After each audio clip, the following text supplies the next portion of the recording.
Bismillahirrahmanirrahim. Assalamu alaikum warahmatullahi wabarakatuh.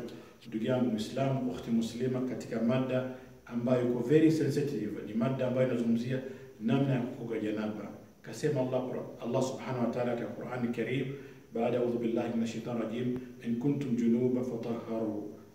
Surah Al-Maida aya 6. Akasema Allah subhanahu wa ta'ala katika surah Nisa aya 43, kipande cha mwisho kabisa, akazungumzia namna ya vile namna ya kukoga janaba.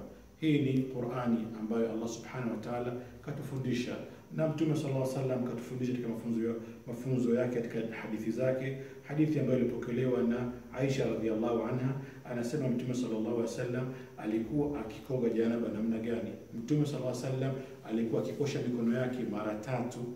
Baada ya kukosha mikono yake mara 3, hujisafisha sehemu zake za siri na kuhakikisha kwamba maji yamefika katika ngozi kuanzia kitovuni mpaka magotini, sehemu zake za siri, na baada ya hapo ndiyo hukoga mwili mzima. Na wengine husema hutia kwanza udhu kama vile udhu wa sala. Hii ni hadithi ambayo kapokea Aisha radhiallahu anha. Hadithi ya pili ambayo kapokea Ummu Salama radhiallahu anha, anasema alikuja bibi mmoja kuja kumuuliza Mtume sallallahu alaihi wasallam, vipi mimi na nywele refu, namna gani naweza kukoga janaba? Je, nizifumue nywele au nikoge hivyo hivyo? Mtume sallallahu alaihi wasallam akamwambia, usizifumue nywele zako, baki na nywele zako kama vile ulivyozisuka. Hakikisha kwamba maji yamegusa katika utosi, yamegusa katika ngozi, na maana kwamba kukoga janaba, hakikisha kwamba maji yamegusa kwenye ngozi yako. Vile vile Asma radhiallahu anha alimuuliza Mtume sallallahu alaihi wasallam, vipi namna kukoga janaba?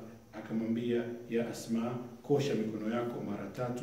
Baada ya kosha mikono yako mara 3, kosha uso wako, alafu tia udhu kama udhu wa sala, na baada ya udhu wa sala ndio koga kuanzia upande wako kulia, thumma malizia upande wako kushoto. Akasema Asma radhiallahu anha, watu wa Madina, wanawake wa Madina al-Ansar, walikuwa ni wepesi kumuuliza Mtume sallallahu alaihi wasallam bila kuona haya, ili wapate kujua. Ndugu yangu Muislamu, dini yetu imetufundisha mazuri, imetukataza mabaya. Tusione haya bali tunakufundishana mambo mazuri ili tupate kuelimika. Wa hadha minni ya akhui wa ukhti al-aziza. Assalamu alaikum wa rahmatullahi wa barakatuh.